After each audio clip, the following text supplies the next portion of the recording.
He Fell in Love with His Wife by 𝙿𝚑𝚊𝚡. Chapter 14. A Pitched Battle. It was an odd household under Holcroft's roof on the evening of the Sunday we have described. The farmer, in a sense, had taken sanctuary in his own room, that he might escape the manoeuvring wiles of his tormenting housekeeper. If she would content herself with general topics, he would try to endure her foolish, high-flown talk until the 3 months expired.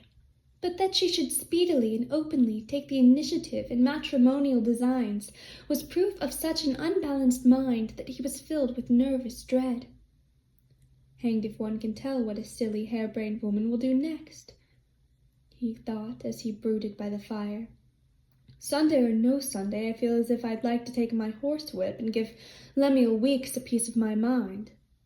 Such musings did not promise well for Mrs. Mumpson, scheming in the parlour below. But as we have seen, she had the faculty of arranging all future events to her mind.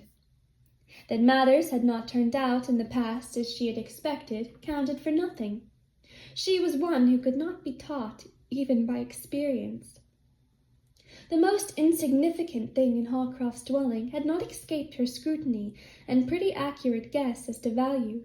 Yet she could not see or understand the intolerable disgust and irritation which her ridiculous conduct excited.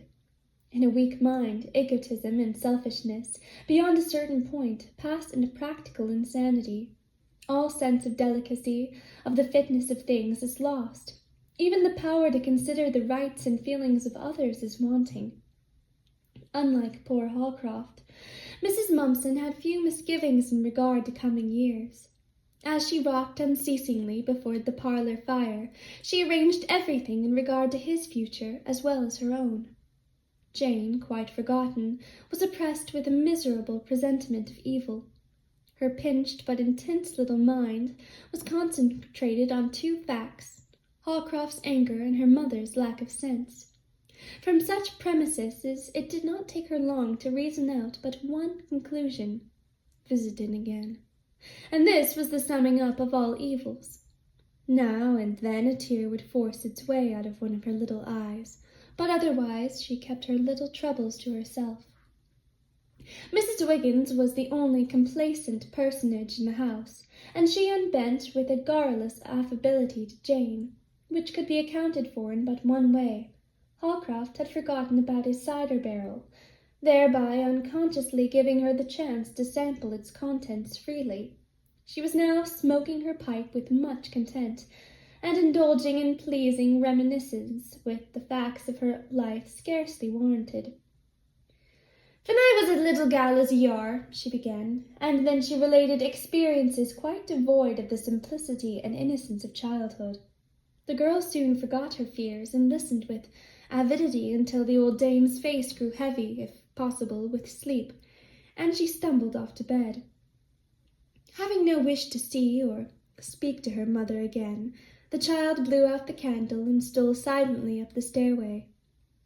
At last Mrs. Mumpson took her light and went noiselessly around, seeing to the fastenings of doors and windows.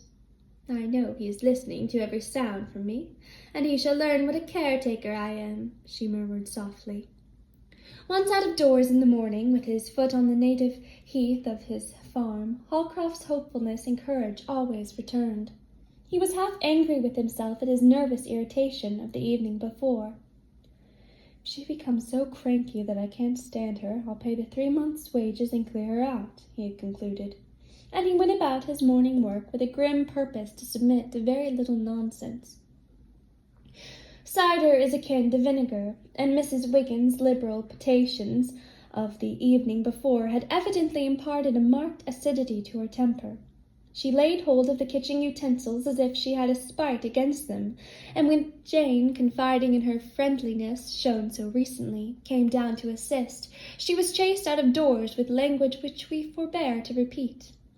Mrs. Mumpson, therefore, had no imitation of the low state of the barometer in the region of the kitchen. "I have taken time to think deeply and calmly," she murmured. "The proper course has been made clear to me. He is somewhat uncouth. He is silent and unable to express his thoughts and emotions. In brief, undeveloped. He is awfully irreligious. Moth and rust are busy in this house. Much that would be so useful is going to waste. He must learn to look upon me as the developer, the caretaker, a patient and healthful embodiment of female influence. I will now begin actively my mission of making him an ornament to society. That mountainous Mrs. Wiggins must be replaced by a deferential girl who will naturally look up to me. How can I be a true caretaker? How can I bring repose and refinement to this dwelling with 200 pounds of female impudence in my way? Mr. Holcroft shall see that Mrs. Wiggins is an unseemly and jarring discord in our home. And she brought the rocking-chair from the parlour to the kitchen with a serene and lofty air, Jane hovering near the window, watching. At first there was an ominous silence in respect to words. Portentous sounds increased, however, for Mrs. Wiggins strode about through with martial tread, making the boards creak and the dishes clatter, while her red eyes shot lurid and sanguinary gleams. She would seize a dipper if it were a foe, slamming it upon the table again as if striking an enemy. Under her vigorous manipulation, kettles and pans resounded with reports like firearms. Mrs. Mumpson was evidently perturbed. Her calm superiority was forsaking her. Every moment she rocked faster, a sure indication that she was not at peace. At last she said with great dignity, "Mrs. Wiggins, I must request you to perform your tasks with less clamour. My nerves are not equal to this peculiar way of taking up and laying things down." "Well, just you wait a minute, and I'll show you the likes that can hop things and make 'em pop them down and out of my way." And before Mrs. Mumpson could interfere, she found herself lifted, chair and all bodily, and carried to the parlour. Between trepidation and anger, she could scarcely and only gasp during this transit, and when left in the middle of the parlour, she looked around in utter bewilderment. It so happened that Holcroft, on his way from the barn, had seen Jane looking in at the window, and suspecting something amiss, had arrived just in time for the spectacle. Convulsed with laughter, he returned hastily to the barn, while Jane expressed her feelings, whatever they were, by executing something like a hornpipe before the window. Mrs. Mumpson, however, was not vanquished. She had only made a compulsory retreat from the scene of hostilities, and, after rallying her shattered faculties, advanced again with the chair. "How dare you, you disreputable female?" she began. Mrs. Wiggins turned slowly and ominously upon her. "You call me a disreputable female again, and you won't find it healthy." Mrs. Mumpson prudently backed toward the door before delivering her return fire. "Woman," she cried, "are you out of your mind? Do you know I'm housekeeper here, and that it's my duty to superintend you and your work? Well then, I'll double you up hand and put you on the shelf of the dresser and lock the glass door on you. From up there you can see all that's going on and superintend to your heart's content." And she started for her superior officer. Mrs. Mumpson backed so precipitately with her chair that it struck against the door-case, and she sat down hard. Seeing that Mrs. Wiggins was almost upon her, she darted back into the parlour, leaving the chair as a trophy in the hands of her enemy. Mrs. Wiggins was somewhat appeased by this second triumph, and with the hope of adding gall and bitterness to Mrs. Mumpson's defeat, she took the chair to her rival's favourite rocking-place, lighted her pipe, and sat down in a grim complacency. Mrs. Mumpson warily approached to recover a support which, from long habit, had become moral as well as physical, and her indignation knew no bounds when she saw it creaking under the weight of her foe. It must be admitted, however, that her ire was not so great that she did not retain the better part of valour, for she stepped back, unlocked the front door, and set it ajar. On returning, she opened with a volubility that awed even Mrs. Wiggins for a moment. "You miserable mountainous pauper! You interloper! You unrefined, irresponsible, unregenerate female! Do you know what you have done out thus raging me? I am a respectable woman, respectably connected. I am here in a responsible station. When Mr. Holcroft appears, he'll drive you from the dwelling which you vulgarize. Your presence makes this apartment a den. You are a wild beast. I'm a vile beast, am I?